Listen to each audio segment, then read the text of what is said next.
Mani sauc Gunta Krastiņa. Esmu dzimusi Ventspilniece. Šobrīd man dzīve norit starp Liepāju un Ventspili, jo es strādāju Liepājas akadēmijā, kur pasniedzu gleznošanu un radošās darbības teoriju. Ventspils pirmkārt man nozīmē, protams, tēva mājas. Šeit es esmu dzimusi, augusi. Ventspils man izraisa tādas asociācijas kā vējš, pludmale, jūra, skaistie apkārtnes meži un, lai cik dīvaini nebūtu, bet dunoņa naktīs, kas nāk no dzelzceļa un ostas, ar to man asociējās Ventspils. Ventspils var lepoties ar savu gadsimtu gandrīz seno vēsturi. Tā ir viena no senākajām pilsētām Latvijā ar ļoti lielu kultūru vēsturisko mantojumu. Ventspils var lepoties ar ļoti lielo sakoptību, sakārtotību, ar saviem skaistajiem dabas parkiem, ar skaistajiem bērnu laukumiem, kuri reti kurā pilsētā Latvijā ir. Un Ventspils var lepoties ar saviem cilvēkiem, strādīgiem, spītīgiem un kuru cerību vērst uz nākotni. Visvairāk sirds sāp par to, ka Ventspils iedzīvotāju skaits gadu no gada sarūk. Tā ir vislielākā sāpe. Un tikko nesen izdevās dzirdēt pētījumu par to, kāds Ventspilī ir iedzīvotāju skaits, un tas ir 33 000, un pagājušajā gadā no Ventspils ir aizbraukuši 2,2% iedzīvotāju. Tie ir jaunākie dati, un par to sāp sirds visvairāk. Manuprāt, risinājums tam būtu jārod tādā veidā, lai šo problēmu risinātu, ka būtu jāveic masīvs pētījums par šo tēmu, aptauju veidā, izlases aptauju veidā, kāpēc Ventspilnieki pamet savu dzimto pilsētu. Un tikai tad mēs domē varētu, pamatojoties uz faktiem, risināt šo problēmu. Jo šobrīd nav īsti skaidrs, kāpēc kurš kur aizbrauc. Bet ja mums būtu šāds faktuāls pamats, mēs varētu risināt šo problēmu daudz efektīvāk un saprast, kur tad ir tā sakne, kāpēc Ventspilī cilvēki brauc projām. Patiesi turīga pilsēta atspoguļojas tajā, kā dzīvo tās trūcīgākie iedzīvotāju slāņi. Un šobrīd var teikt, ka sociālā jomā Ventspilī nevis ir kārtībā.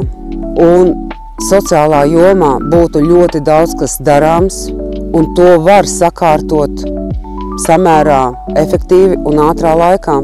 Ne tikai veidojot miljonu izmaksu vērtas infrastruktūras, bet pievēršoties arī sociāli neaizsargātajiem slāņiem, piedāvājot viņiem lielāku iespēju rehabilitēties, lielāku iespēju dzīvot normālu, cilvēku cienīgu dzīvi, invalīdiem, veciem cilvēkiem. Palīdzība nav pietiekamā mērā, kā tas ir, piedodiet, bet citās netik bagātajās Latvijas pilsētās.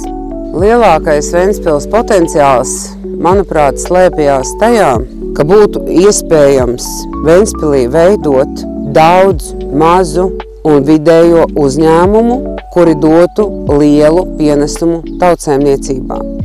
Tādus kā neliels IT uzņēmums, tāds kā zaļo tehnoloģiju uzņēmums. Šobrīd fokus tiek likts un atbalsts tiek dots lielajiem uzņēmējiem, lielajiem uzņēmumiem.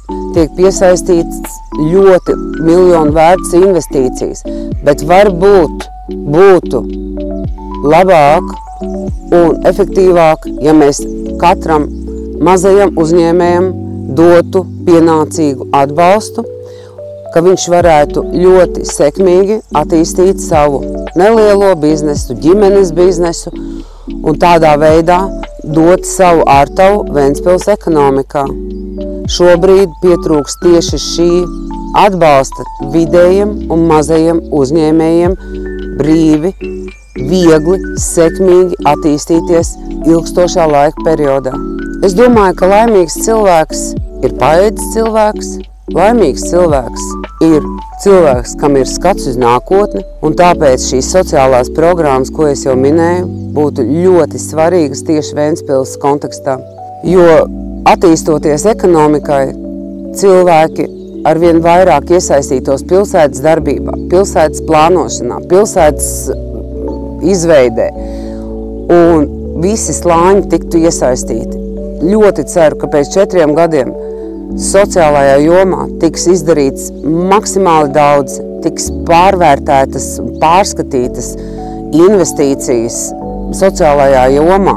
Sociāli neaizsargātie cilvēki varēs bez bažām raudzīties uz nākotni. Pēc 10, 50 gadiem mana vīzija ir varbūt nedaudz utopiska, bet es iedomājos, ka Ventspils varētu būt tā vieta uz pasaules, Eiropā, kurā ienāktu lielie turisma laineri, kurā būtu attīstīta turisma industrija, kur mēs varētu lepoties ar to, ka visa pasaule mūs zinātu kā turisma pērli ar kurortiem, atvesļošanās zonām, ar sanatorijām, ar spā centriem, un būtu ļoti daudz iesaistītu Ventspils iedzīvotāji tieši šajā nozarē.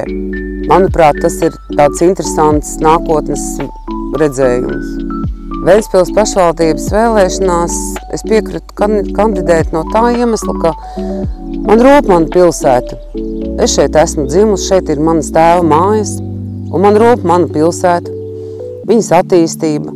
Es redzu, kā viņa jau ir attīstījusies, un manuprāt, ja pieiet lietām radoši, ja redz vīziju, nākotnes vīziju, manuprāt, var sakārtot lietas daudz efektīvāk nekā tad, ja vīzijas nav, jau nav šī radošā komponenta. Un, manuprāt, es varētu tieši ar šo savu radošo potenciālu palīdzēt Ventspilī attīstīties par plaukstošu, ziedošu.